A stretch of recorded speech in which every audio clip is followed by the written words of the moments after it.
Hi, I'm photographer Scott Morvay, and I specialize in fashion editorial and portraiture photography. In this video, I'm going to be talking about the Leica 50mm f/0.95 Noctilux lens, the superstar of the Leica M lens lineup. I own the lens and have been shooting with it for over 6 months, and it's taken me this much time to completely understand every nuance of the lens, and that's why I wanted to put this video out. I'm going to talk about the good, the bad, and the magical qualities of this mystical lens that could quite possibly be the most sought after manual focus lens in existence today. The Noctilux is like the legendary sword of King Arthur called the Excalibur. Just being able to afford one doesn't mean you can draw it from the stone.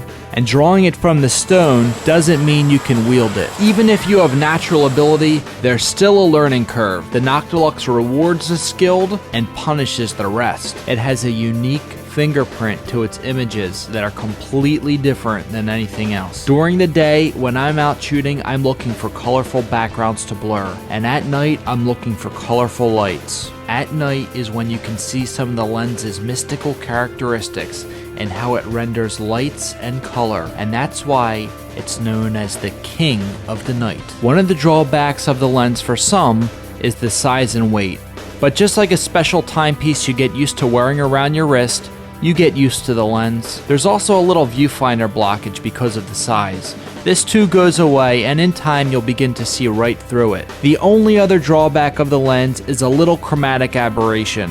It's only present on strongly backlit scenes, and it's easily fixed in Lightroom and shouldn't be worried about. There's 2 questions people frequently ask me about the Noctilux. Is it easy to focus, and is it worth the price of admission? When people ask me if it's easy to focus, I turn around and ask them if they're getting sharp pictures shooting wide open on their Summilux. Fast glass is like sports cars.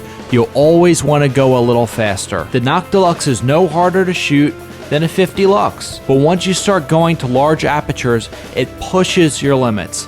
How good is your vision? Is your rangefinder calibration within spec? Do you have a steady hand that can dial focus in just right? For critical focus like portraits, your focus needs to be dead on. That razor thin depth of field is the difference between having a brilliant photograph or a blurry one. The hardest part about shooting wide open is focusing and recomposing. In the next video, I'm going to share my focus bracketing techniques I use with you. So is the ultra exotic fast glass worth the money?